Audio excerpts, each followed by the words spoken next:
처음엔 다 좋아 보입니다. 왜 우리는 사람을 자꾸 잘못 보게 될까요? 살다 보면 누구나 한 번쯤은 이런 순간을 겪습니다. 처음 만났을 때는 참 반듯해 보였고, 말도 따뜻했고, 어딘가 믿음직해 보였던 사람입니다. 그래서 마음을 열었습니다. 사소한 고민도 털어놓고 힘든 날에는 기대기도 했지요. 그런데 시간이 조금 지나고 나면 전혀 다른 얼굴이 보입니다.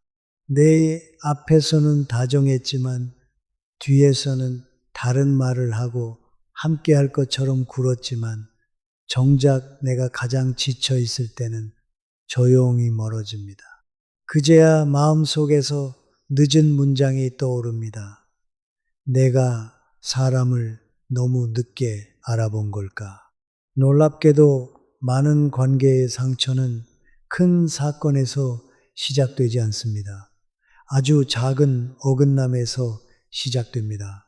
가볍게 넘긴 말투 하나, 약속을 대하는 태도 하나, 사람을 대할 때 드러나는 미묘한 차이 하나가 시간이 지나며 그 사람의 본 모습으로 이어집니다.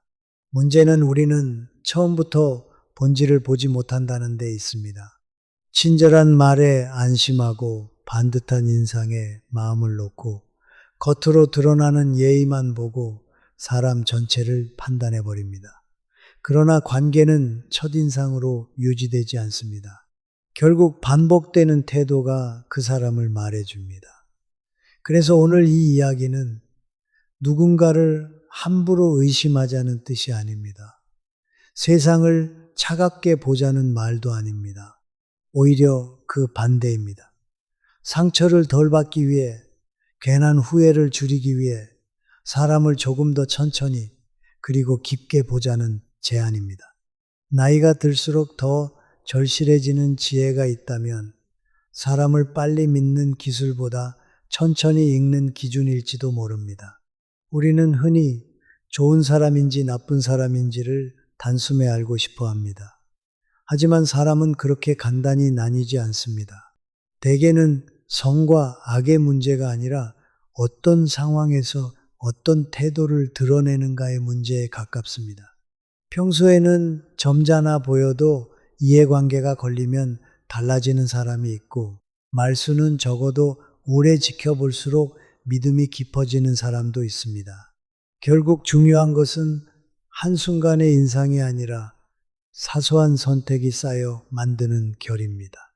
오늘부터 우리는 사람의 본심을 단정하려 하지 않고 대신 드러나는 신호를 차분히 살펴보려 합니다. 옷차림처럼 가장 먼저 눈에 들어오는 것에서부터 무심코 새어 나오는 말버릇, 겸손 속에 숨은 의도, 눈빛이 전하는 온도, 그리고 작은 고난 앞에서 바뀌는 태도까지. 이 5가지를 따라가다 보면 사람을 보는 기준이 조금은 선명해질 것입니다. 그리고 어쩌면 더 중요한 깨달음도 얻게 될지 모릅니다. 누군가를 읽는 기준은 결국 나 자신을 돌아보는 기준이기도 하다는 것입니다. 그럼 이제 첫 번째 신호부터 시작해 보겠습니다. 사람의 마음은 생각보다 자주 아주 평범한 곳에서 먼저 드러납니다. 그 중에서도 가장 먼저 눈에 들어오지만 가장 가볍게 넘기기 쉬운 것, 바로 옷차림입니다. 옷은 생각보다 많은 것을 말합니다. 사람의 선택에는 늘 이유가 남습니다. 많은 분들이 이렇게 말씀하십니다. 옷이 사람의 본성을 어떻게 보여주겠습니까? 중요한 건 마음이지요. 맞는 말입니다. 사람의 가치는 비싼 옷이나 세련된 겉모습으로 결정되지 않습니다. 그러나 그렇다고 해서 옷차림이 아무 의미도 없다는 뜻은 아닙니다. 옷은 그 사람의 수준을 말해주는 도구라기보다 자신을 세상에 어떻게 드러내고 싶은가를 보여주는 습관에 가깝습니다. 그래서 옷은 화려하냐 수수하냐보다 그 사람이 무엇을 의식하고 무엇을 감추고 무엇을 강조하려 하는지를 조용히 드러냅니다. 생각해 보면 우리는 매일 아침 옷을 고를 때 아무 생각 없이 집어드는 것 같지만 실제로는 그날의 기분과 자신감, 관계의 긴장도 만나게 될 사람에 대한 마음이 다 반영됩니다. 누군가는 편안함을 우선하고 누군가는 단정함을 놓치지 않으며 또 누군가는 시선을 끄는 쪽을 선택합니다. 중요한 것은 무엇을 입었느냐보다 왜 늘 그런 방식으로 입는가입니다. 같은 정장도 누군가에게는 상대를 향한 존중이지만 다른 누군가에게는 권위를 세우기 위한 갑옷일 수 있습니다. 같은 화려한 색도 한 사람에게는 생기와 활력의 표현이지만 또 다른 사람에게는 주목받지 못하면 불안한 마음의 표시일 수 있습니다. 예를 들어 늘 지나치게 완벽한 차림을 유지하는 사람이 있습니다. 머리 한 올 흐트러짐 없고 구김 하나 없이 정리된 모습이지요. 물론 자기 관리가 철저한 장점일 수 있습니다. 하지만 때로는 세상이 예측 불가능하더라도 적어도 내 바깥 모습만큼은 내가 통제하고 싶다는 심리가 숨어 있기도 합니다. 반대로 늘 지나치게 무심한 차림을 고수하는 사람도 있습니다. 그것이 자유롭고 소박한 태도일 수 있지만 경우에 따라서는 관계의 자리와 상대의 마음을 가볍게 여기는 신호가 되기도 합니다. 결국 옷은 미적 취향의 문제가 아니라 세상과 관계를 맺는 방식의 한 단면입니다. 또 하나 눈여겨볼 것은 사람에 따라 옷차림이 지나치게 달라지는 경우입니다. 윗사람 앞에서는 유난히 정돈되고 공손한 인상을 만들면서도 자신보다 약한 위치에 있는 사람 앞에서는 금세 흐트러지고 대충인 태도를 보이는 경우가 있습니다. 이런 사람은 옷을 자기 표현의 수단으로 쓰는 것이 아니라 상황에 따라 유불리를 계산하는 도구로 쓸 가능성이 큽니다. 옷이 문제가 아니라 사람을 대하는 기준이 다르다는 점이 더 중요한 것입니다. 진실한 사람은 유행을 따르든 아니든 격식을 차리든 편한 옷을 입든 대체로 자기 안의 축이 크게 흔들리지 않습니다. 우리가 자주 놓치는 부분도 여기에 있습니다.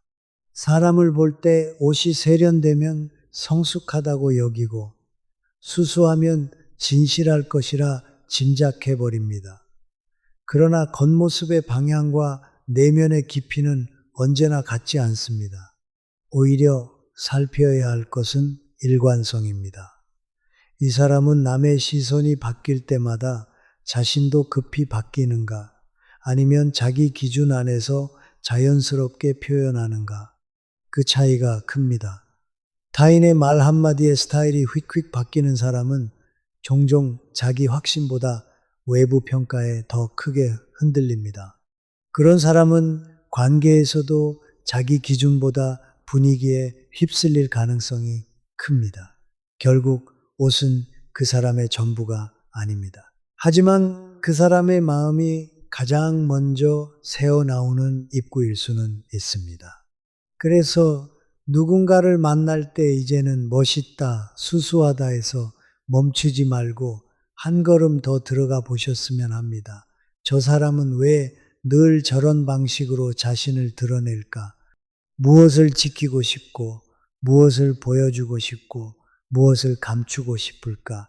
그 질문이 시작되는 순간 사람을 보는 눈은 조금 더 깊어집니다. 그런데 옷보다 더 정확하게 사람의 속마음을 드러내는 것이 있습니다. 매일 입는 옷은 고를 수 있어도 무심코 나오는 한마디까지 완벽하게 고르기는 어렵습니다. 다음으로 함께 볼 것은 관계의 온도와 내면의 결이 가장 자주 새어나오는 자리, 바로 말버릇입니다. 말은 습관처럼 흘러나오지만 그 사람의 중심은 그 안에 남습니다. 옷차림이 바깥으로 드러난 첫인상이라면 말버릇은 그 사람 안쪽에서 오래 굳어진 습관에 가깝습니다. 사람은 생각보다 자신의 말을 통해 많은 것을 드러냅니다. 일부러 꾸민 문장보다 무심코 반복하는 표현 속에 더 진한 본심이 숨어 있죠. 그래서 우리는 대화를 오래 나눈 뒤에야 상대의 진짜 결을 느끼게 됩니다.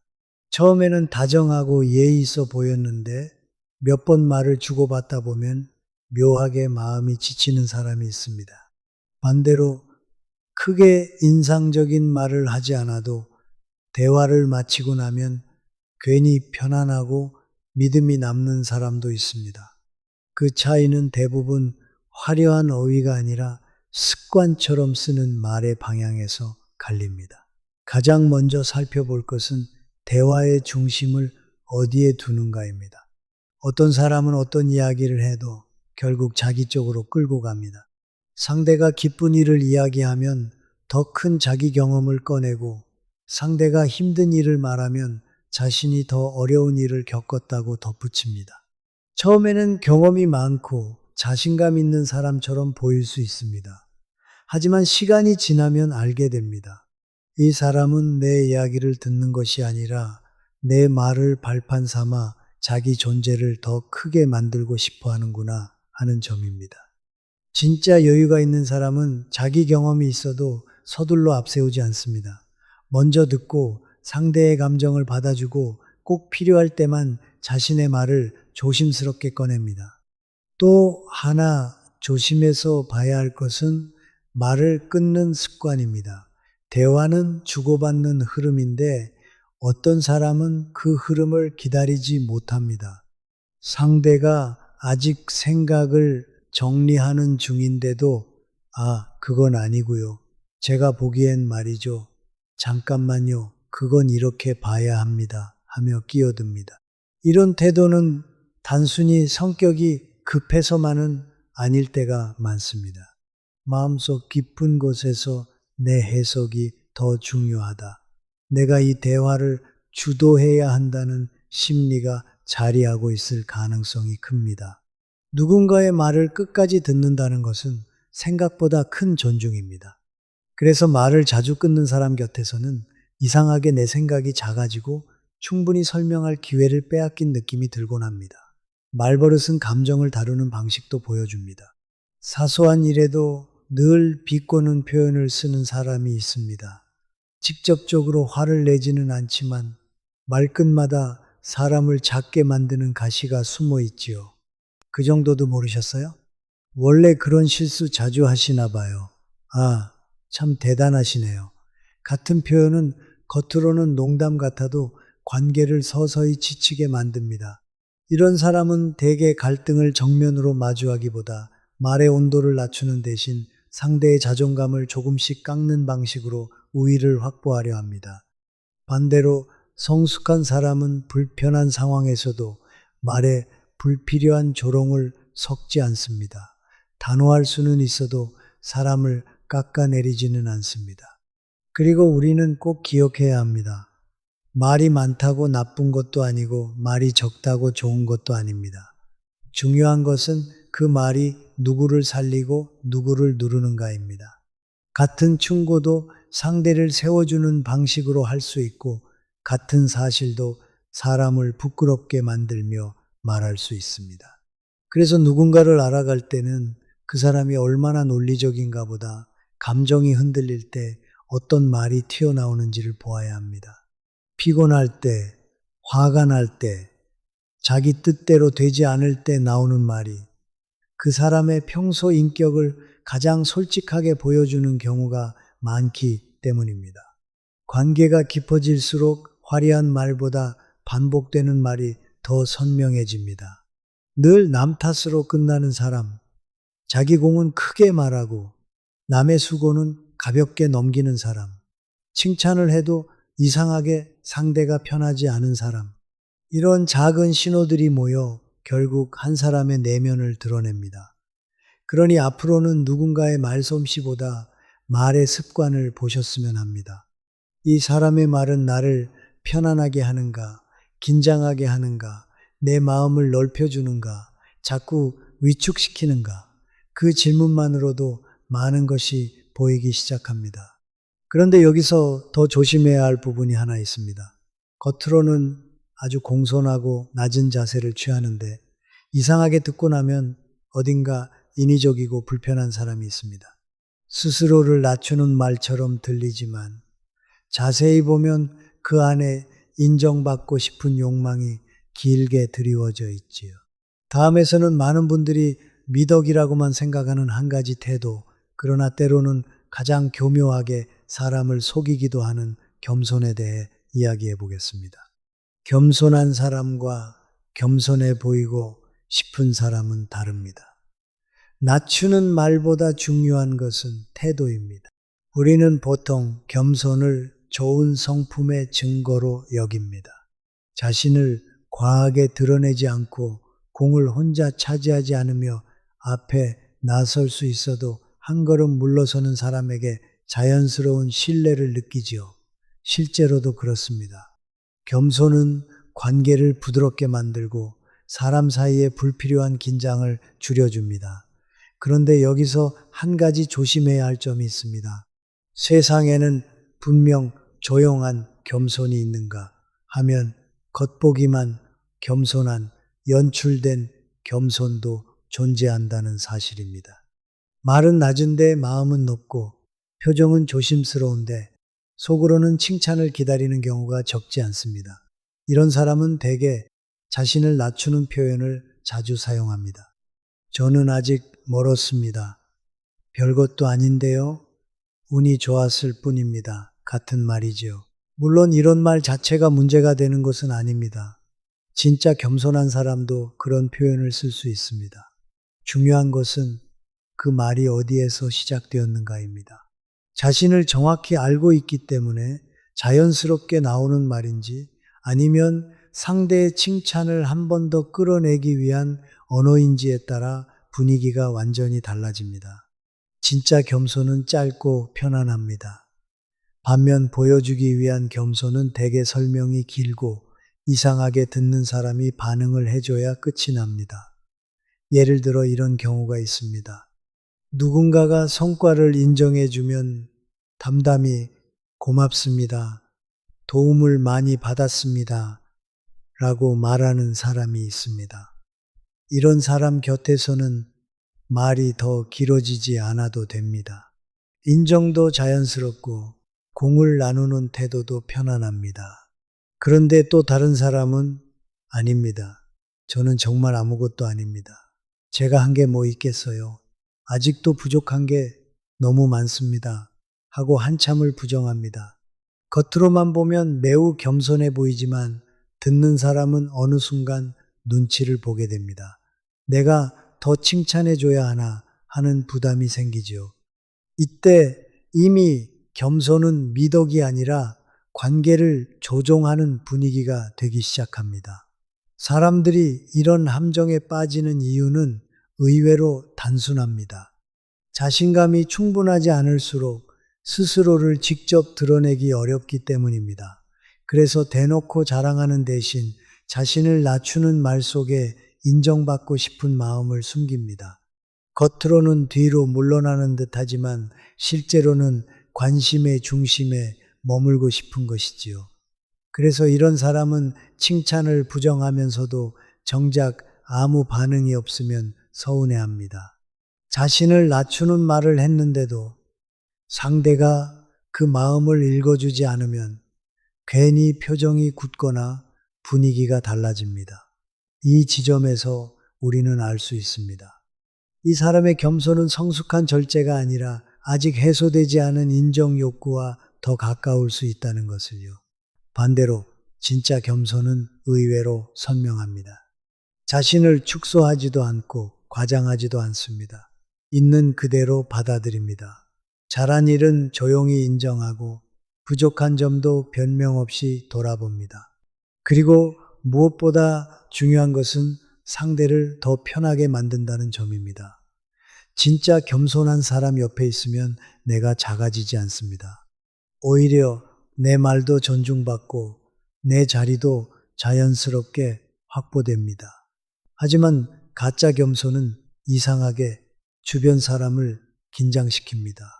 칭찬의 타이밍을 계산하게 만들고 반응을 맞춰주게 만들고 분위기의 중심을 다시 그 사람 쪽으로 돌려놓기 때문입니다. 그래서 앞으로 누군가를 볼 때는 이 사람은 자신을 얼마나 낮추어 말하는가 보다 이 사람은 타인을 얼마나 편안하게 존중하는가를 보아야 합니다. 겸손은 자기 비하가 아닙니다. 스스로를 작게 만드는 것도 아닙니다. 오히려 자기 위치를 과장하지 않으면서 동시에 남의 가치를 축소하지 않는 균형에 가깝습니다. 자기 가치를 아는 사람만이 굳이 떠들지 않을 수 있고 남의 빛을 불편해하지 않을 수 있습니다. 그런 사람은 칭찬을 들어도 들뜨지 않고 인정받지 못해도 쉽게 흔들리지 않습니다. 이미 자기 안에 기준이 있기 때문입니다. 결국 겸손은 말의 형식이 아니라 마음의 밀도에서 드러납니다. 자신을 낮추는 문장이 많다고 해서 반드시 성숙한 것은 아닙니다. 오히려 말이 적고 반응이 담백할수록 더 깊은 겸손이 숨어 있을 때가 많습니다. 그러니 이제는 누군가의 겸손한 표현에 곧바로 마음을 열기보다 그 겸손이 정말 절제에서 나온 것인지 아니면 인정받고 싶은 욕망의 오해로인지 한 번쯤 천천히 살펴보셨으면 합니다. 그런데 말보다 더 숨기기 어려운 것이 있습니다. 사람은 문장을 고를 수는 있어도 순간 스쳐 지나가는 눈빛까지 완벽하게 통제하기는 어렵습니다. 다음에서는 친절한 말보다 더 빠르고 정확하게 마음의 온도를 드러내는 신호, 바로 시선에 대해 이야기해 보겠습니다. 눈빛은 가장 조용하지만 가장 빠른 신호입니다. 사람의 마음은 시선에서 먼저 새어 나옵니다. 사람을 오래 겪어본 분들은 대개 비슷한 말씀을 하십니다. 말은 참 반듯했는데 이상하게 눈빛이 편하지 않았어. 처음 들으면 막연한 느낌처럼 들릴지 모릅니다. 하지만 실제 관계에서는 이런 감각이 꽤 중요합니다. 사람은 말로는 예의를 갖출 수 있고 표정으로는 친절을 연출할 수 있습니다. 그러나 시선은 생각보다 훨씬 먼저 마음의 방향을 드러냅니다. 그래서 어떤 사람은 웃고 있는데도 이상하게 차갑게 느껴지고 또 어떤 사람은 말을 많이 하지 않아도 눈을 마주치는 순간 묘한 안정감을 줍니다. 그 차이는 결국 상대를 어떤 존재로 보고 있는가에서 나옵니다.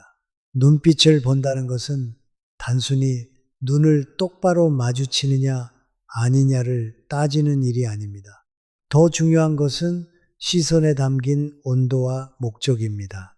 나를 사람으로 바라보는 시선이 있는가 아니면 나를 평가의 대상으로 이용할 수 있는 대상으로 혹은 이겨야 할 상대로 바라보는 시선이 있는가 이 차이는 말보다 먼저 느껴집니다. 그래서 우리는 어떤 사람 앞에서는 특별한 이유 없이 마음이 조심스러워지고 또 어떤 사람 앞에서는 괜히 긴장이 풀리기도 합니다. 머리로 설명하기 전에 몸이 먼저 반응하는 이유가 여기에 있습니다. 예를 들어 대화하는 동안 시선을 자주 피하는 사람이 있습니다. 물론 모든 시선 회피가 거짓이나 계산을 뜻하는 것은 아닙니다. 수줍음이 많은 사람도 있고 낯선 자리에서 긴장하는 사람도 있습니다. 그래서 한 장면만 보고 단정하면 안 됩니다. 다만 중요한 이야기를 할수록 자신에게 불리한 내용이 나올수록 혹은 책임이 걸린 순간마다 유난히 시선이 흔들린다면 그때는 한 번쯤 생각해 볼 필요가 있습니다. 이 사람은 지금 상황을 불편해하는 것인지 감정을 숨기려는 것인지 아니면 진실을 정면으로 마주할 준비가 되어 있지 않은 것인지 말입니다. 시선을 피하는 습관은 종종 내면의 불안과 연결되어 있습니다. 반대로 눈을 너무 오래, 너무 강하게 고정하는 사람도 있습니다. 얼핏 보면 자신감 있고 당당해 보일 수 있습니다. 하지만 때로는 그것이 상대를 편하게 보려는 눈이 아니라 우위를 점하려는 시선일 때가 있습니다. 말은 차분한데 이상하게 압박감을 느끼게 만드는 사람들, 듣고는 있는데 어쩐지 신문 받는 기분이 드는 사람들, 이런 경우가 그렇습니다. 진짜 자신감은 상대를 불편하게 만들지 않습니다. 편안한 시선은 공간을 열어주지만 지배하려는 시선은 공간을 좁힙니다. 그래서 우리는 눈을 마주친 뒤 마음이 놓이는지 아니면 설명하기 어려운 긴장이 남는지를 살펴보아야 합니다. 또 하나 자주 놓치는 부분이 있습니다. 바로 입은 웃는데 눈은 웃지 않는 경우입니다. 겉으로는 다정하고 말도 공손하고 형식적인 친절도 갖추고 있습니다. 그런데 이상하게 마음은 따뜻해지지 않습니다. 이런 사람은 대개 감정을 표현하는 데 익숙한 것이 아니라 감정을 관리하는 데 능숙한 경우가 많습니다. 필요할 때는 웃고 필요할 때는 공감하는 척하지만 그 안에 실제 온기가 얼마나 있는지는 오래 두고 보아야 알 수 있습니다. 진심이 담긴 미소는 사람을 편안하게 하지만 계산된 미소는 순간은 매끄러워도 오래 남는 신뢰를 만들지 못합니다. 그래서 사람을 볼 때는 말의 내용과 함께 시선의 흐름도 함께 보아야 합니다. 내가 힘든 이야기를 할 때 그 사람의 눈은 잠시라도 머물러 주는가? 내 기쁜 소식을 들을 때 그 시선에 온기가 있는가? 불편한 대화에서도 눈빛이 조급하게 도망가지 않는가? 그리고 무엇보다 나를 마주 볼 때 그 눈에 존중이 있는가? 관계는 결국 서로를 어떻게 바라보는가에서 시작됩니다.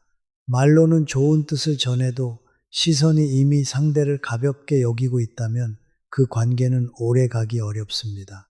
우리가 나이를 먹으며 얻게 되는 지혜 중 하나는 설명되지 않는 불편함을 함부로 무시하지 않는 일입니다. 물론 예민하게 의심하며 살 필요는 없습니다. 다만 이상하게 마음이 식는 시선, 자꾸만 나를 작아지게 만드는 눈빛, 친절한데도 체온이 느껴지지 않는 표정 앞에서는 한 번쯤 걸음을 늦출 필요가 있습니다.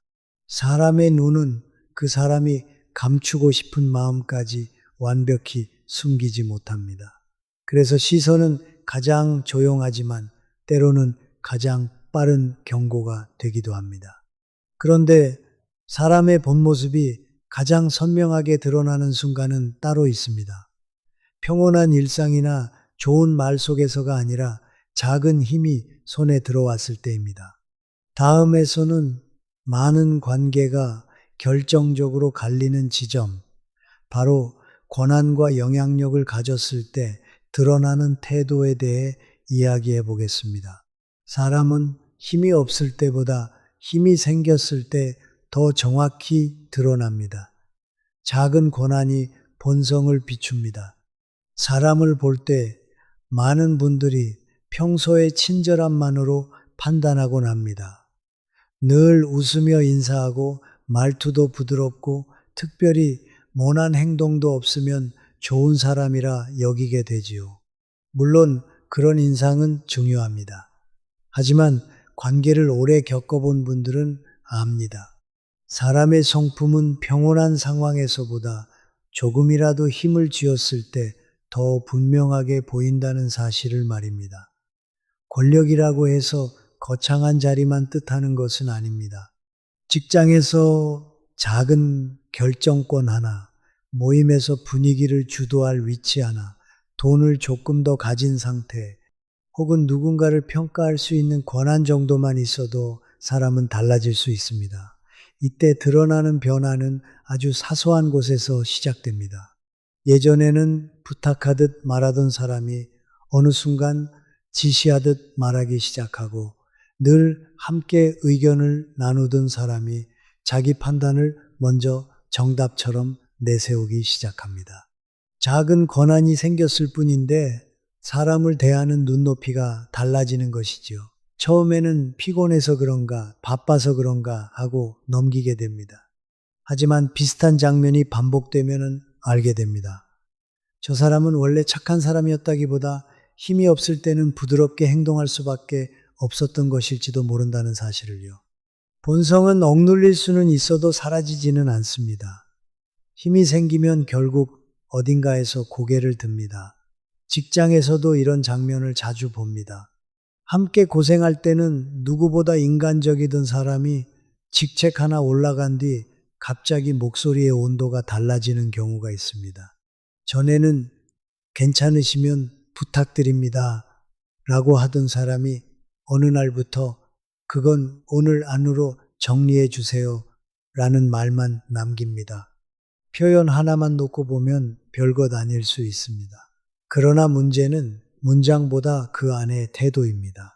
상대를 동료로 보는지 도구처럼 보는지가 말의 무게에서 달라집니다. 고난을 책임으로 받아들이는 사람은 자리에 올라가도 더 조심스러워집니다. 반대로 고난을 쾌감으로 받아들이는 사람은 자리에 오를수록 쉽게 거칠어집니다. 돈도 비슷합니다. 형편이 비슷할 때는 잘 보이지 않던 태도가 형편이 달라지면 선명해지는 경우가 많습니다.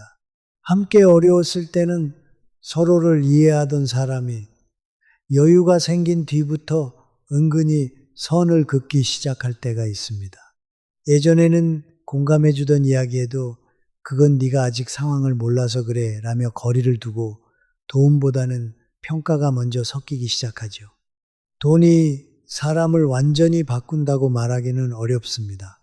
오히려 돈은 그 사람 안에 이미 있던 기준을 더 쉽게 드러내는 경우가 많습니다. 여유가 생겨도 더 배려 깊어지는 사람이 있는가 하면 조금 나아졌다는 이유만으로 타인의 속도를 얕잡아 보는 사람도 있습니다. 여기서 특히 조심해야 할 것은 작은 권한 앞에서 변하는 사람입니다. 큰 권력은 오히려 주변의 시선을 의식하게 만듭니다. 하지만 작은 권한은 다릅니다. 감시도 적고 본인이 스스로를 정당화하기도 쉽습니다. 그래서 프로젝트를 잠시 맡았을 때, 모임의 회비를 관리하게 되었을 때, 후배를 가르칠 위치가 되었을 때, 혹은 집안에서 결정권이 생겼을 때 드러나는 태도가 더 중요합니다. 이때 유난히 말이 거칠어지고 사소한 실수도 너그럽게 넘기지 못하고 사람을 가르치려는 태도가 강해진다면 그 사람은 힘을 책임보다 우월감으로 느끼고 있을 가능성이 큽니다. 반대로 진짜 단단한 사람은 힘이 생길수록 더 조심합니다. 왜냐하면 영향력이 있다는 것이 곧 누군가에게 상처를 줄 가능성도 커진다는 사실을 알기 때문입니다. 그래서 그런 사람은 작은 고난을 쥐어도 목소리가 더 낮아지고 판단을 내리기 전에 한 번 더 묻고 자기 편의보다 관계의 균형을 먼저 생각합니다. 고난을 쥐고도 사람을 높이 대하는 태도, 그것이야말로 오랜 시간 신뢰를 만드는 힘입니다. 결국 우리는 누군가가 어떤 자리에 있는가 보다 그 자리를 어떤 마음으로 사용하는가를 보아야 합니다. 살다 보면 좋은 사람을 찾는 것만큼이나 중요한 일이 있습니다. 바로 힘이 생겨도 변하지 않는 사람을 곁에 두는 일입니다. 세상은 누구에게나 언젠가 작은 힘을 쥐어줍니다. 그때 누군가는 더 너그러워지고 누군가는 더 거칠어집니다. 그래서 사람을 판단하려면 그가 약할 때의 친절보다 강해졌을 때의 태도를 봐야 합니다. 그 순간에야 비로소 그 사람의 마음속 중심이 어디를 향하고 있는지 비교적 분명하게 보이기 때문입니다. 그렇다면 이제 한 가지 질문이 남습니다. 이렇게 사람의 신호를 읽는 일은 결국 남을 평가하기 위한 기술일까요? 그렇지 않습니다. 사실 더 중요한 방향은 늘 바깥보다 안쪽에 있습니다. 다음에서는 지금까지의 5가지 신호를 다시 정리하면서 결국 우리가 무엇을 경계해야 하고 또 무엇을 스스로 지켜야 하는지 함께 살펴보겠습니다. 결국 사람을 읽는다는 것은 상처를 줄이기 위한 기준을 세우는 일입니다. 5가지 신호를 다시 묶어봅니다. 지금까지 우리는 사람의 본심이 드러나는 5가지 신호를 차례로 살펴보았습니다. 옷차림, 말버릇, 겸손, 시선, 그리고 작은 고난 앞에서의 태도까지. 얼핏 보면은 서로 다른 이야기처럼 보이지만 사실 이 5가지는 한 방향을 가리킵니다. 바로 그 사람이 자신을 어떻게 다루고 타인을 어떻게 대하는가입니다. 사람의 본성은 거창한 선언에서 드러나지 않습니다. 일상의 습관과 반복되는 태도 속에서 조용히 그러나 분명하게 드러납니다. 그래서 우리는 더 이상 말만 듣고 첫인상만 보고 그 순간의 분위기만으로 사람을 다 믿어서는 안 됩니다. 먼저 옷차림은 자기 표현의 방식이자 타인을 대하는 기준을 보여줍니다. 무엇을 입느냐보다 왜 늘 그런 방식으로 자신을 드러내는지가 중요하다고 말씀드렸죠. 말버릇은 더 직접적입니다. 무심코 반복하는 말 속에는 그 사람의 불안, 우월감, 배려, 조급함이 고스란히 남습니다. 겸손은 특히 조심해야 하는 부분입니다. 진짜 겸손은 상대를 편하게 만들지만 겉으로만 겸손한 태도는 오히려 칭찬을 유도하고 분위기를 조종합니다. 시선은 말보다 빠릅니다. 눈빛은 나를 존중하는지, 평가하는지, 이용하려는지를 설명 없이도 전달합니다. 마지막으로 고난 앞에서의 태도는 결정적입니다. 힘이 생겼을 때 사람이 더 조심스러워지는지 아니면 더 쉽게 거칠어지는지가 그 사람의 중심을 드러냅니다. 그런데 많은 사람들이 이런 신호를 보면서도 왜 자꾸 관계에서 상처를 입게 될까요? 이유는 대개 비슷합니다. 보고도 애써 무시하기 때문입니다.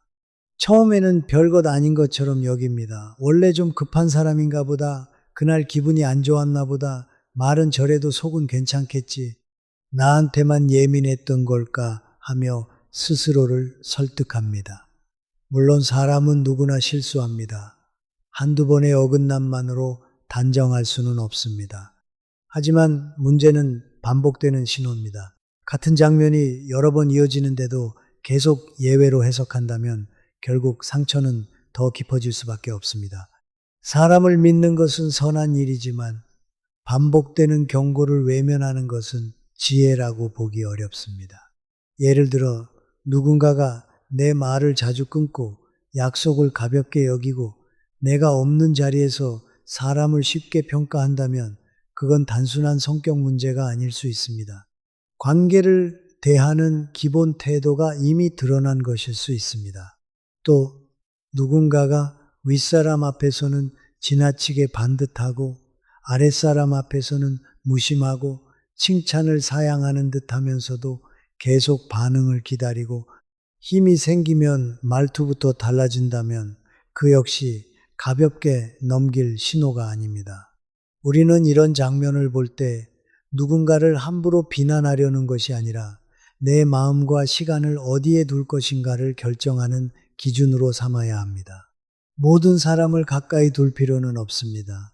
관계에도 거리감이 필요하고 그 거리를 조절하는 힘이 결국 평온을 지켜줍니다. 중년 이후의 삶에서 더욱 절실해지는 것도 바로 이것입니다. 젊을 때는 사람을 넓게 만나고 실패도 경험이 된다고 말할 수 있습니다. 그러나 시간이 흐를수록 우리는 조금 다르게 생각하게 됩니다. 남은 삶은 끝없는 실험이 아닙니다. 마음을 괜히 흔드는 관계보다 적더라도 평안한 관계가 더 중요해집니다. 상대의 화려함보다 안정감을 보게 되고 순간의 재미보다 오래 남는 신뢰를 보게 됩니다. 그래서 사람을 읽는 기준은 누군가를 평가하기 위한 눈이 아니라 내 삶을 소모시키지 않기 위한 울타리가 됩니다. 그리고 여기서 잊지 말아야 할 것이 있습니다. 누군가를 보는 기준은 결국 나 자신에게도 적용된다는 사실입니다. 나는 사람들 앞에서 어떤 옷차림으로 내 마음을 드러내고 있는가? 나는 화가 날 때 어떤 말을 내뱉는가? 나는 겸손이라는 이름으로 인정받고 싶어 하지는 않는가? 내 시선은 사람을 편하게 하는가? 긴장하게 하는가? 그리고 내가 작은 고난을 지었을 때도 여전히 사람을 존중하는가? 이런 질문 앞에 서면 남을 읽는 작업이 어느새 나를 다듬는 작업으로 바뀌게 됩니다. 결국 성숙한 관계는 좋은 사람을 찾는 데서만 시작되지 않습니다. 내가 누군가에게 믿을 만한 사람이 되는 것에서도 시작됩니다. 이제 우리는 사람을 보는 5가지 기준을 손에 쥐게 되었습니다. 그러나 이야기는 여기서 끝나지 않습니다. 사람을 분별하는 눈을 갖는 것만으로는 충분하지 않습니다. 그 다음에는 더 중요한 선택이 남아있기 때문입니다. 누구를 가까이 하고 누구와는 거리를 두고 상처를 남기는 관계를 어떻게 정리할 것인가. 다음에서는 바로 그 현실적인 문제, 관계를 지키는 사람과 놓아야 할 사람을 어떻게 구분할 것인가를 차분히 풀어보겠습니다. 모든 인연을 붙잡을 필요는 없습니다. 가까이 할 사람과 거리를 둘 사람은 분명히 다릅니다. 살면서 가장 늦게 배우는 지혜 중 하나가 있습니다. 모든 관계를 끝까지 지켜내는 것이 꼭 미덕은 아니라는 사실입니다. 젊을 때는 사람을 놓치지 않는 것이 의리라고 믿고 웬만한 서운함은 참고 넘기는 것이 성숙이라고 여기기도 합니다. 하지만 시간이 지나면 알게 됩니다. 어떤 관계는 참는다고 깊어지지 않고 애쓴다고 좋아지지도 않습니다. 오히려 오래 견딘 만큼 마음만 닳아버리는 경우가 있습니다. 그래서 중년 이후의 관계에서는 더 많은 사람을 곁에 두는 일보다 누구와는 가까이 하고 누구와는 적당한 거리를 둘 것인가를 분별하는 일이 훨씬 중요해집니다. 가까이 해도 좋은 사람에게는 공통된 특징이 있습니다. 함께 있을 때 내 마음이 지나치게 긴장하지 않습니다.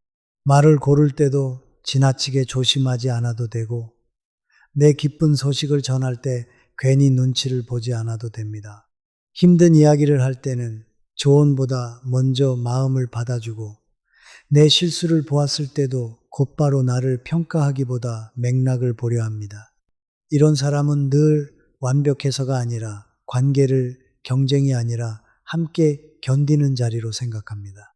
그래서 오래 만날수록 화려함은 없어도 편안함이 쌓이고 대단한 약속이 없어도 신뢰가 깊어집니다.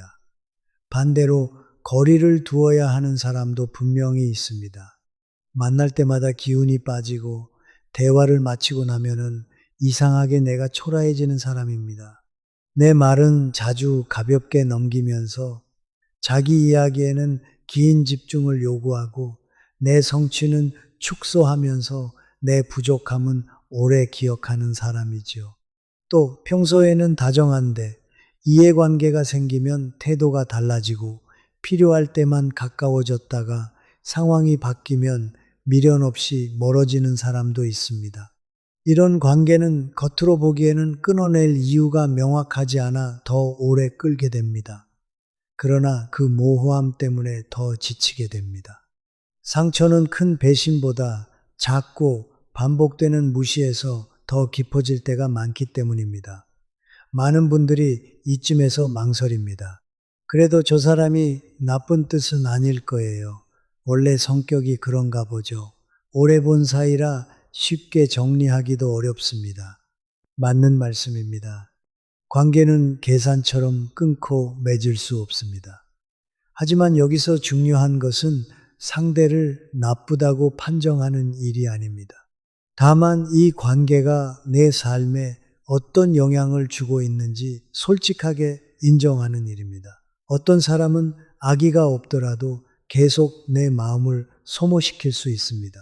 나를 일부러 해치지 않았다고 해서 그 관계가 계속 나에게 건강한 것은 아닙니다. 그래서 필요한 것은 비난이 아니라 경계입니다. 미워하지 않되 내 중심을 지키기 위해 거리를 조절하는 힘 말입니다. 실제로 관계를 정리할 때 가장 어려운 점은 상대보다 내 마음입니다. 미안함이 남고 너무 예민한 사람이 된 것 같고 혹시 내가 잘못 본 것은 아닐까 흔들립니다. 그러나 오랫동안 삶을 단단히 살아온 분들은 압니다. 모든 인연을 끝까지 붙잡으려 하면 정작 소중한 관계를 지킬 힘까지 사라질 수 있다는 것을요. 그래서 때로는 조용한 거리두기가 필요합니다. 연락의 빈도를 줄이고 내 속마음을 함부로 다 열지 않고 꼭 필요한 자리에서만 예의를 지키며 만나는 방식도 충분히 성숙한 선택입니다. 관계를 끊어내는 것만이 답은 아닙니다. 다만 내 마음이 무너지지 않을 거리를 찾는 일이 중요합니다. 그리고 또 하나 생각해 볼 점이 있습니다. 우리가 놓아야 할 사람을 구분하는 일만큼 끝까지 지켜야 할 사람을 알아보는 일도 중요하다는 사실입니다. 세상에는 화려한 말은 없지만 묵묵히 곁을 지켜주는 사람이 있습니다. 내가 잘 될 때 조용히 기뻐해주고 내가 흔들릴 때 섣부른 판단보다 오래 들어주는 사람이지요. 이런 관계는 자극적이지 않아서 종종 늦게 알아차립니다. 하지만 결국 삶을 지탱하는 것은 늘 이런 사람들입니다. 그래서 관계를 정리한다는 것은 단지 누군가를 멀리하는 일이 아니라 정말 소중한 사람에게 더 깊은 마음을 쓸 여유를 되찾는 일이기도 합니다. 우리는 나이가 들수록 더 넓은 관계보다 더 바른 관계를 원하게 됩니다. 시끄러운 인연보다 조용한 신뢰를 바라게 되고 많이 만나는 것보다 제대로 만나는 것을 더 귀하게 여깁니다. 그러니 혹시 지금 누군가와의 관계에서 자꾸만 마음이 닳고 있다면 한 번쯤 스스로에게 물어보셨으면 합니다. 내가 이 관계를 지키는 이유는 사랑인가, 습관인가, 아니면 두려움인가? 이 질문은 생각보다 많은 것을 분명하게 해줍니다. 관계를 놓는 일이 차가운 선택이 아니라 남은 삶을 더 평온하게 살아가기 위한 따뜻한 결단일 수도 있기 때문입니다. 하지만 여기서 한 걸음 더 나아가야 합니다. 사람을 잘 분별하고 관계의 거리를 잘 조절한다고 해서 후회가 완전히 사라지는 것은 아닙니다. 우리 마음에는 여전히 남는 것이 있습니다. 그때 조금만 더 일찍 알았더라면, 그 말만 하지 않았더라면, 그 사람에게 너무 많은 마음을 주지 않았더라면 하는 뒤늦은 아쉬움이죠. 다음에서는 많은 중년의 마음에 오래 남아있는 그 감정, 관계에서의 후회와 어떻게 화해할 것인가를 함께 이야기해 보겠습니다. 가장 오래 남는 상처는 관계 그 자체보다 내가 왜 몰랐을까라는 후회입니다. 지나간 인연과 화해하는 법, 관계가 끝나고 나면 사람보다 먼저 떠오르는 것이 있습니다. 바로 후회입니다. 그때 왜 그 말을 믿었을까? 왜 나는 그렇게 오래 참았을까? 조금만 더 일찍 알았더라면 이렇게까지 상처받지는 않았을 텐데. 많은 분들이 관계의 아픔보다 그 뒤에 남는 자책 때문에 더 오래 힘들어 하십니다. 상대가 남긴 상처도 아프지만 그보다 더 쓰라린 것은 내가 나를 지켜주지 못했다는 마음이기 때문입니다. 그래서 어떤 관계는 이미 끝났는데도 오래도록 내 안에서 계속됩니다. 사람은 떠났는데 후회는 남아 지난 장면을 자꾸 다시 꺼내보게 되지요. 하지만 여기서 꼭 기억해야 할 것이 있습니다. 지나간 관계를 돌아보며 후회하는 마음이 있다는 것은 내가 어리석었다는 증거가 아니라 그만큼 진심이었다는 증거일 수 있다는 사실입니다. 믿었기 때문에 상처받은 것이고 소중히 여겼기 때문에 오래 견딘 것입니다. 냉정한 사람은 그렇게 깊이 후회하지 않습니다. 관계가 아픈 이유는 내가 너무 약해서가 아니라 그 관계를 대하는 마음이 가볍지 않았기 때문입니다. 그러니 먼저 스스로를 몰아세우는 일을 조금 멈추어야 합니다. 우리는 누구나 살아가며 한두 번쯤은 사람을 잘못 보고 지나치게 믿고 늦게 알아차립니다. 그것은 실패라기보다 인간다운 경험에 가깝습니다. 후회가 길어지는 또 하나의 이유는 우리는 끝난 일을 자꾸 그때의 나가 아니라 지금의 나로 판단하기 때문입니다. 지금은 신호가 보입니다. 그 사람의 말버릇도 태도의 변화도 미묘한 불편함도 뒤늦게는 다 연결됩니다. 그래서 왜 그땐 몰랐지? 라는 말이 나옵니다. 그러나 그때의 나는 지금만큼 알지 못했습니다. 그때는 아직 경험도 덜 쌓였고 관계를 보는 기준도 선명하지 않았고 무엇보다 상대를 좋은 방향으로 믿고 싶었던 마음이 있었습니다. 그러니 지나간 나를 지금의 기준으로 심판하기 시작하면 후회는 배움이 되지 못하고 벌이 되어 버립니다. 필요한 것은 판결이 아니라 이해입니다. 예를 들어 어떤 사람에게 너무 많은 기대를 걸었다가 실망한 경험이 있다고 해보겠습니다. 시간이 지나면 우리는 상대의 부족함보다 내가 왜 그렇게까지 기대했을까를 더 부끄러워합니다.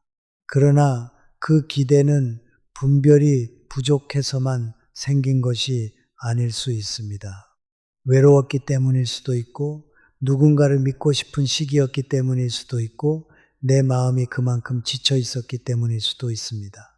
관계에서의 실수는 대개 판단력의 문제만이 아니라 그 시절의 마음 상태와도 연결되어 있습니다. 그래서 지나간 선택을 제대로 이해하려면 결과만 보지 말고 당시의 내 마음까지 함께 돌아보아야 합니다. 이때 중요한 질문은 하나입니다. 나는 이 관계를 통해 무엇을 배웠는가? 이 질문은 후회의 방향을 바꿉니다. 상처를 준 사람을 정당화하자는 뜻이 아닙니다. 다만 그 관계가 남긴 흔적을 무의미한 고통으로만 두지 않겠다는 뜻입니다.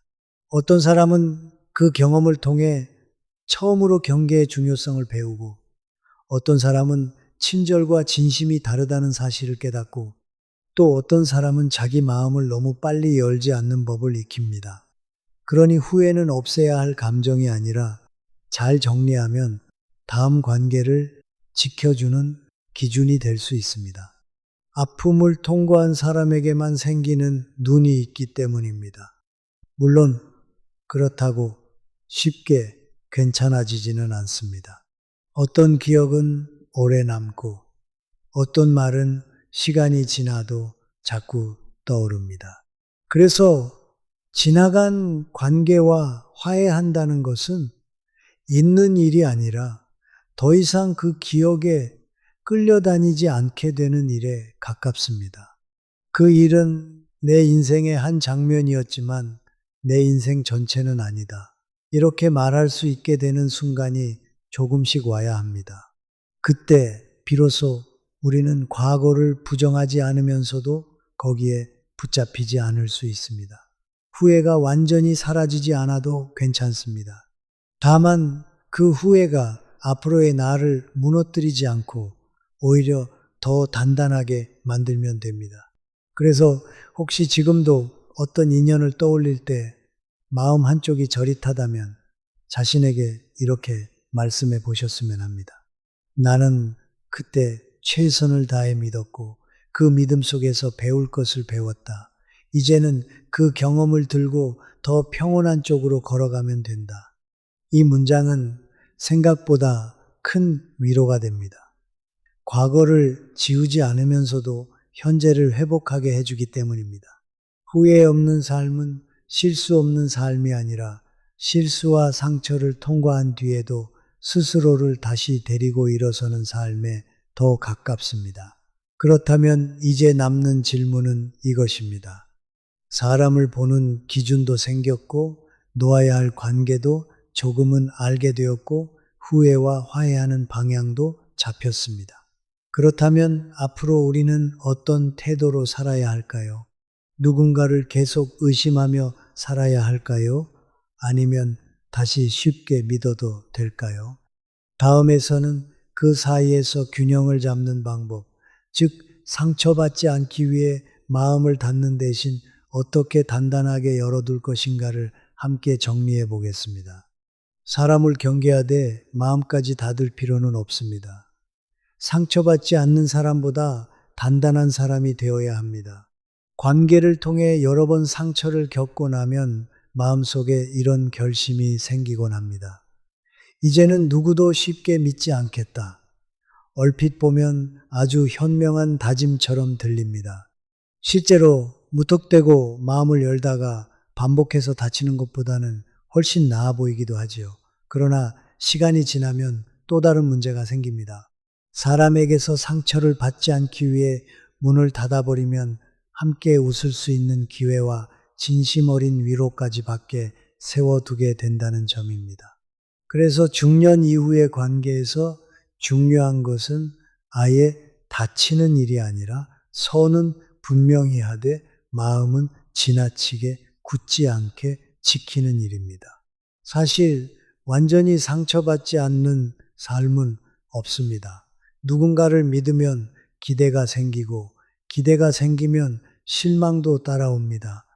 문제는 상처 자체가 아니라 상처를 겪은 뒤 우리가 어떤 방향으로 변하느냐입니다. 어떤 사람은 더 깊어집니다. 사람을 볼 때 서두르지 않게 되고 듣는 시간이 길어지고 내 마음을 어디까지 내어줄지 분별하게 됩니다. 반면 어떤 사람은 점점 다칩니다. 친절한 사람을 봐도 먼저 의심하고 호의를 받아도 계산부터 떠올리고 가까워질 수 있는 기회 앞에서도 한 걸음 먼저 물러섭니다. 상처가 남긴 흔적은 같아도 그 흔적을 어떻게 다루느냐에 따라 이후의 삶은 전혀 달라집니다. 이럴 때 필요한 것은 단순한 경계심이 아닙니다. 단단한 개방성이라고 부를 만한 태도입니다. 쉽게 설명하면 이렇습니다. 사람을 믿지 않는 것이 아니라 빨리 믿지 않는 것입니다. 누군가를 배척하는 것이 아니라 시간을 두고 지켜보는 것입니다. 처음에 친절이 반복되는 친절인지, 좋은 말이 불편한 순간에도 유지되는 말인지, 나를 대하는 존중이 상황에 따라 흔들리지 않는지 천천히 살피는 일입니다. 이 태도는 냉정함과는 다릅니다. 오히려 관계를 더 건강하게 시작하기 위한 성숙한 속도 조절에 가깝습니다. 예를 들어 예전에 나는 누군가가 조금만 다정해도 금방 마음을 열었을 수 있습니다. 내 이야기를 들어주고 공감하는 말을 건네고 자주 연락해주면 금세 가까운 사람이라고 믿었는지도 모릅니다. 그러나 이제는 한 가지를 더 보아야 합니다. 그 다정함이 지속되는가, 내가 불편한 말을 했을 때도 존중이 남는가, 내게 이익이 없을 때도 같은 태도를 보이는가. 관계의 진실은 대개 좋은 순간보다 불편한 순간에 더 잘 드러납니다. 그래서 마음을 지킨다는 것은 사람을 밀어내는 일이 아니라 시간이라는 필터를 통과하게 하는 일입니다. 또 하나 중요한 것은 내 안의 외로움을 점검하는 일입니다. 많은 관계의 실수는 분별력 부족보다 외로움에서 시작됩니다.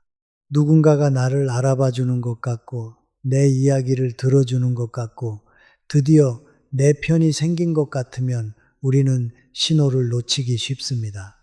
외로움이 깊을수록 판단은 빨라지고 관계는 서둘러 가까워집니다.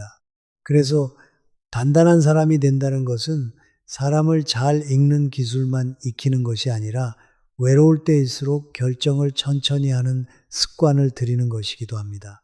마음이 급할수록 관계는 더 신중해야 합니다. 이것은 차가운 계산이 아니라 내 삶을 아끼는 방식입니다. 그리고 우리는 늘 기억해야 합니다. 조심한다고 해서 사랑이 사라지는 것은 아닙니다. 오히려 건강한 경계가 있어야 더 오래 따뜻할 수 있습니다. 지나치게 빨리 가까워진 관계는 쉽게 기대를 만들고 기대는 작은 어긋남도 크게 느끼게 만듭니다. 반면 천천히 쌓아 올린 관계는 속도는 느려도 쉽게 흔들리지 않습니다. 서로의 장점뿐 아니라 부족함까지 보면서도 남을 수 있기 때문입니다. 그러니 이제는 누군가와 가까워지는 일을 두려워하기보다 건강한 속도로 가까워지는 법을 배우는 것이 중요합니다. 중년 이후의 삶이 아름다운 이유는 무조건 순수해서가 아니라 경험이 더해진 따뜻함을 가질 수 있기 때문입니다. 상처를 몰라서 부드러운 것이 아니라 상처를 알고도 사람에 대한 기대를 완전히 버리지 않는 태도, 그것이야말로 깊이 있는 어른의 품격일지 모릅니다. 세상을 다 믿을 수는 없어도 그렇다고 세상 전체를 닫아둘 필요도 없습니다. 몇 번의 실망이 있었다고 해서 모든 사람에게 등을 돌린다면 삶은 안전해질 수는 있어도 넉넉해지지는 못합니다.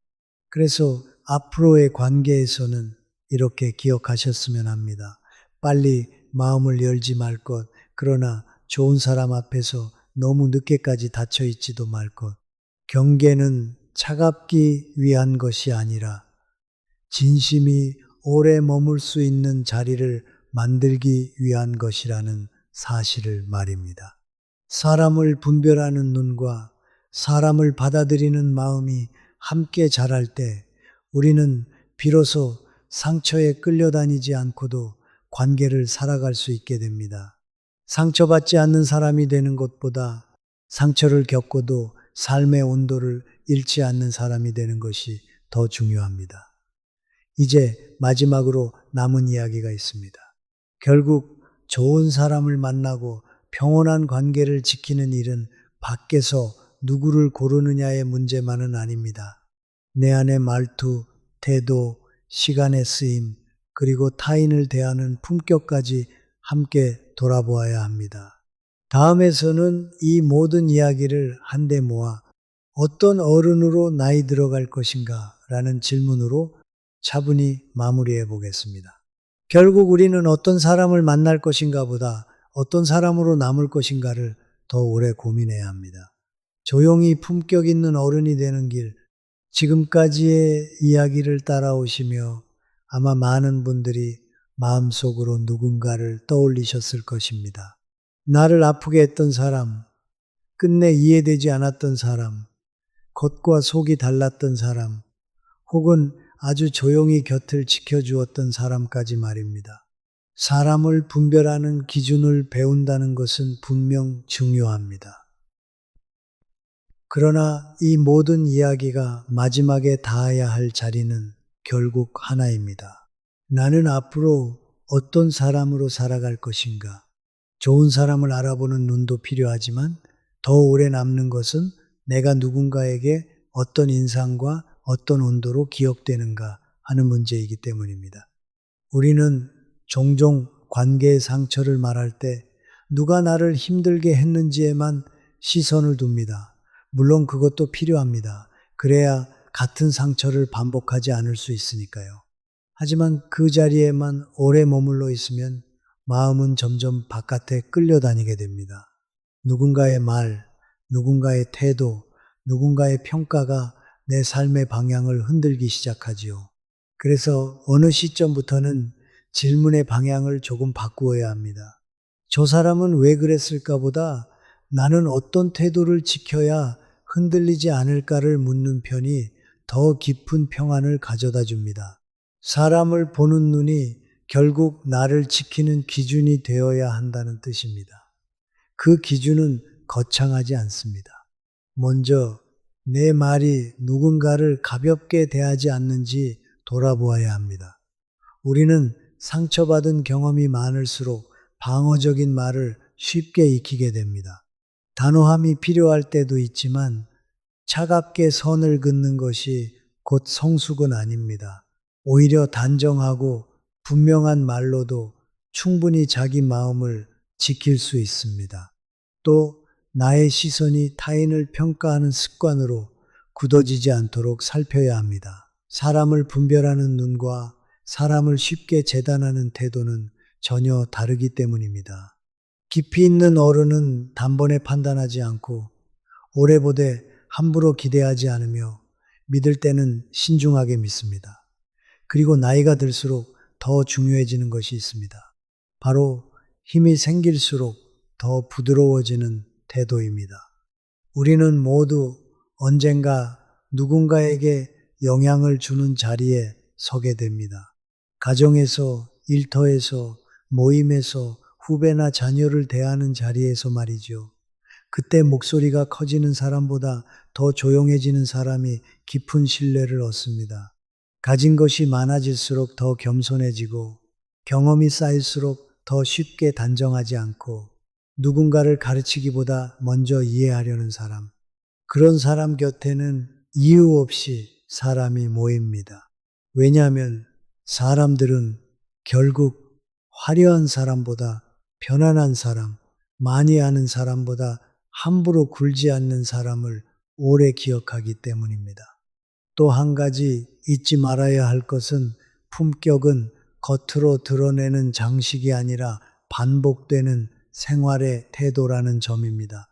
시간을 대하는 자세, 약속을 지키는 마음, 남이 없을 때도 정돈된 말투, 작은 일에도 성실한 태도, 이런 것들이 쌓여 어느 날 사람의 인상을 만듭니다. 그래서 진짜 어른다움은 특별한 순간에만 드러나지 않습니다. 오히려 아무도 보지 않는 날의 습관, 별일 아닌 듯 지나가는 일상의 태도에서 만들어집니다. 겉으로 보이는 품위는 꾸밀 수 있어도 오래 살아온 사람만이 풍기는 안정감은 꾸밀 수 없습니다. 그것은 살아온 방식이 얼굴과 말과 걸음에 스며든 결과이기 때문입니다. 우리는 모두 누군가를 만나며 살아가지만 사실 더 오래 함께 살아야 하는 사람은 자기 자신입니다. 그래서 사람을 고르는 눈만큼이나 중요한 것이 내가 내 곁에 오래 두고 싶은 사람인가 하는 질문입니다. 나는 하루를 마치고 돌아왔을 때 부끄럽지 않은가? 내 말이 오늘 누군가를 덜 아프게 했는가? 내 태도는 누군가를 조급하게 만들었는가? 아니면 조금 편하게 했는가? 이런 질문은 어렵지만 우리를 단단하게 만듭니다. 결국 평온한 노년, 후회 없는 삶, 품격 있는 관계는 전부 이 질문들 위해서 자라기 때문입니다. 그래서 오늘 이야기를 마무리하며 꼭 전하고 싶은 말이 있습니다. 사람을 잘 알아보는 눈은 중요합니다. 그러나 그보다 더 소중한 것은 누군가가 나를 떠올릴 때 계산보다 신뢰가 먼저 떠오르는 사람이 되는 일입니다. 함께 있으면 괜히 말이 편해지고 굳이 경계하지 않아도 되는 사람. 내 앞에서 잘난 척 하지 않고 뒤에서 쉽게 흉보지 않으며 힘이 생겨도 태도가 달라지지 않는 사람. 우리는 결국 그런 어른을 좋아하고 또 그렇게 나이 들고 싶어 합니다. 조용하지만 단단하게, 따뜻하지만 흔들리지 않게, 누구를 압도하기보다 누구를 안심시키는 방향으로 말입니다. 혹시 지금까지 살아오며 사람 때문에 마음이 많이 다치셨다면, 그래서 이제는 누군가를 쉽게 믿는 일이 두렵다면 이 한 문장만 기억하셔도 좋겠습니다. 좋은 사람을 찾는 일만큼 좋은 사람으로 남는 일도 중요하다. 이 문장을 붙들고 살면 관계를 보는 눈도 달라지고 사람을 대하는 자세도 달라집니다. 그리고 언젠가 누군가가 여러분을 보며 이렇게 느낄지도 모릅니다. 저 사람은 많이 겪고도 거칠어지지 않았구나. 그래서 더 믿음이 간다. 그것이야말로 나이 들며 얻을 수 있는 가장 깊은 품격 아닐까요? 이제 마지막 결론에서 오늘의 이야기를 조용히 정리해 보겠습니다. 사람을 읽는 기준, 관계를 지키는 태도, 후회와 화해하는 마음, 그리고 어떤 어른으로 남을 것인가까지. 다음은 이 모든 이야기를 하나로 모아 남기는 차분한 마무리입니다. 사람을 꿰뚫어 보는 눈의 끝에는 결국 더 평온한 삶이 있습니다. 우리는 살아가며 참 많은 사람을 만납니다. 어떤 사람은 짧게 스쳐 지나가고 어떤 사람은 오래 곁에 머뭅니다. 어떤 인연은 위로가 되고 어떤 인연은 상처가 됩니다. 그래서 시간이 흐를수록 누구나 한 번쯤은 같은 질문 앞에 서게 됩니다. 어떤 사람을 믿어야 할까? 그리고 더 늦기 전에 배우게 됩니다. 사람을 믿는 일보다 더 중요한 것은 사람을 조금 더 천천히 보고 반복되는 태도를 놓치지 않고 내 마음이 무너질 관계 앞에서는 스스로를 지켜주는 일이라는 사실을 말입니다. 오늘 우리는 5가지 신호를 살펴보았습니다. 옷차림은 그 사람이 세상에 자신을 어떻게 드러내고 싶은지 말해주었고, 말버릇은 무심코 반복되는 생각의 결을 보여주었습니다. 겸손은 진짜 절제인지 인정받고 싶은 마음의 우애인지 구별해 보아야 했습니다. 시선은 말보다 빠르게 존중과 계산의 온도를 드러냈고, 작은 권한 앞에서의 태도는 그 사람의 중심이 책임에 있는지 우월감에 있는지 가늠하게 했습니다. 이 5가지는 모두 한 가지 사실을 가리켰습니다. 사람의 본성은 거창한 선언보다 반복되는 습관과 사소한 태도 속에서 더 정확하게 드러난다는 것입니다. 하지만 이 기준들을 아는 목적은 누군가를 쉽게 판단하기 위해서가 아닙니다. 세상을 의심하며 살기 위해서도 아닙니다. 오히려 그 반대입니다. 괜한 상처를 줄이고 늦은 후회를 덜고 남은 삶을 조금 더 평온하게 지키기 위해서입니다. 모든 사람을 다 붙잡을 필요는 없고 모든 관계를 끝까지 견딜 필요도 없습니다. 가까이 할 사람은 따뜻하게 품되 나를 자꾸만 소모시키는 관계에는 조용한 경계를 세울 줄 알아야 합니다. 그것이 차가움이 아니라 성숙이라는 사실을 우리는 나이가 들수록 더 깊이 이해하게 됩니다. 또한 지나간 인연 때문에 남은 후회도 너무 오래벌처럼 안고 살 필요는 없습니다. 그때의 나는 그때의 최선으로 믿었고 그 믿음 속에서 배울 것을 배웠기 때문입니다. 지나간 상처가 나를 무너뜨리는 기억으로만 남지 않고 앞으로의 관계를 지켜주는 기준이 된다면 그 경험은 헛되지 않습니다. 후회 없는 삶이란 한 번도 잘못 믿지 않는 삶이 아니라 잘못 믿은 뒤에도 자신을 다시 다독여 앞으로 걸어갈 줄 아는 삶에 더 가깝습니다. 그리고 마지막으로 가장 중요한 질문은 늘 바깥보다 안쪽에 있습니다. 나는 누군가에게 어떤 사람으로 남고 있는가? 내 말은 누군가를 편안하게 하는가? 내 시선은 누군가를 존중하는가? 내 겸손은 진짜 태도인가? 내 권한은 누군가를 살리는 방향으로 쓰이고 있는가? 좋은 사람을 알아보는 눈도 필요하지만 그보다 더 오래 남는 것은 내가 좋은 사람으로 기억되는 일일지 모릅니다. 세상은 완벽한 사람보다 함께 있으면 마음이 놓이는 사람을 오래 기억하기 때문입니다. 그래서 오늘 이 영상의 끝에서 조용히 권해드리고 싶습니다. 사람을 볼 때는 서두르지 마십시오. 반복을 보십시오. 작은 태도를 보십시오. 그리고 누군가를 오래 바라보는 동안 가끔은 자기 자신도 함께 돌아보십시오. 그때 우리는 비로소 상처를 덜 받으면서도 마음까지 닿지 않는 단단하고 따뜻한 어른의 길에 조금 더 가까워질 수 있습니다. 좋은 사람을 만나는 것은 복입니다. 하지만 좋은 사람으로 남는 것은 선택입니다. 그리고 그 선택이 쌓일 때 우리의 말투도 관계도 노년도 조금씩 더 평온해집니다. 오늘 이야기가 마음에 남으셨다면 여러분이 살아오며 느낀 사람의 신호 하나쯤 떠올려 보셔도 좋겠습니다. 어떤 태도에서 신뢰를 느끼셨는지, 어떤 말 한마디가 오래 상처로 남았는지, 또 어떤 사람이 여러분의 삶을 조용히 지켜주었는지 말입니다. 그런 경험은 누군가에게 큰 위로가 되고 또 다른 누군가에게는 앞으로의 관계를 지키는 지혜가 될 수 있습니다. 끝까지 함께 해주셔서 감사합니다.